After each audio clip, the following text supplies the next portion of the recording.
Result और good morning. आज सुबह के मिनट में मैं आपका स्वागत करता हूँ। आज मैं आपके लिए पढ़ने जा रहा हूँ प्रकाशित वाक्य अध्याय 3 का पद 20। यहाँ लिखा है, देख मैं द्वार पर खड़ा हुआ खटखटाता हूँ। यदि कोई मेरा शब्द सुनकर द्वार खोलेगा तो मैं उसके पास भीतर आकर उसके साथ भोजन करूँगा और वह मेरे साथ। मैं इंग्लिश में पढ़ूँगा। Behold, I stand at the door and knock. If anyone hears my voice and open the door, I will come in to him and eat with him and he with me. मेरे जीजो, ये प्रकाशित वाक्य की पुस्तक जो है, ये बाइबल की अंतिम पुस्तक कही जाती है, जहाँ प्रभु यीशु मसीह का एक प्रकार से निर्देश भी है कि मैं द्वार पर खड़ा हुआ खटखटाता हूँ। द्वार के लिए जो शब्द है वो थूरा इब्रानी में है। थूरा का मतलब थूरा जो है वो दरवाजे के अलावा इसका जो मीनिंग होता है वो अवसर भी होता है।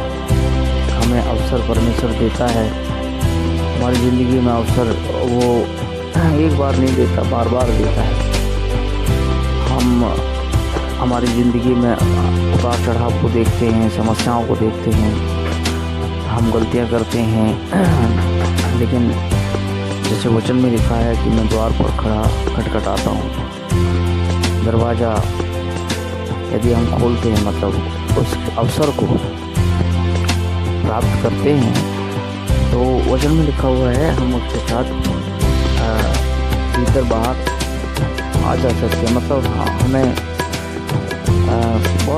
बहुत सारे विषयों के लिए, बहुत सारी चीज़ों के लिए परमेश्वर जो है वो हमें उस बॉन्डेज से फ्री कर देता है। हम उसके साथ भोजन करते हैं, वो हमारे साथ भोजन करता है, हम उसके साथ भोजन करते हैं। ये अवसर है मेरे जीजों। दरवाजे कई जगह हमें दरवाजे जो हैं,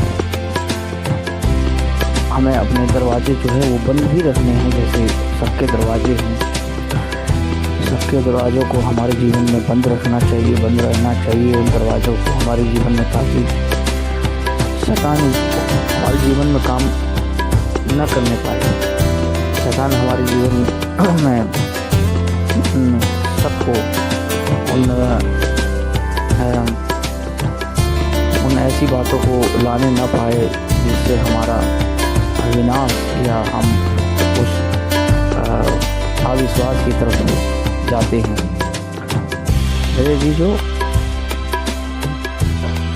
वचन जिस प्रकार से यहाँ शब्द है द्वार, जो मैंने कहा इब्रानी में, हिब्रू में पूरा, जिसका अवसर भी होता है मीनिंग। अवसर, हम परमेश्वर जब हमें मौका दे रहा है तो उस अवसर को हमें ले लेना चाहिए। अवसर को हमें बहुमूल्य समझना चाहिए, क्योंकि ज़िंदगी में मैंने ज़िंदगियाँ ऐसी देखी हैं कि उन्हें बहुत अवसर मिला और एक दिन ऐसा आया कि फिर उन्हें अवसर नहीं मिला। बाइबल में लिखा है, जो बार बार हट करता है, मानता नहीं, सुनता नहीं, वो एक पल में नष्ट हो जाता है। मेरे जीजो, इसलिए अवसर को बहुमूल्य समझें। परमेश्वर जब भी द्वार खटखटाए, उसके लिए हमें दरवाज़ा खोलना चाहिए। दरवाज़ा खटखटाने का मतलब यह है कि हम उसके सामने अंगीकार करें। अगर हमारे जीवन में कोई गलतियां हैं, परमेश्वर से क्षमा मांगे, आगे बढ़ें। प्रभु आशीष दे। मैं प्रार्थना करूँगा। धन्यवाद देता हूँ पिता प्रेम के लिए, विमान करुणा प्रेम के लिए पिता, हम सब पर तेरी बनी रहे। इस दिन में तेरी दया को मांगते पिता प्रभु जी, प्रार्थना करते हैं हमारे परिवारों को आप लोगों के बारे में देते हैं। हर एक सुनने वाले पर तेरी आशीष मांगते हैं। धन्यवाद के साथ यीशु मसीह के नाम से प्रार्थना मांगते हैं, आमीन। जय मसीह में रह लीजिए। इस वीडियो को ज़्यादा से ज़्यादा शेयर करें, हो सके तो अदर ग्रुप में भी शेयर करें। परमेश्वर आपको बहुत ऐसे आशीष दे।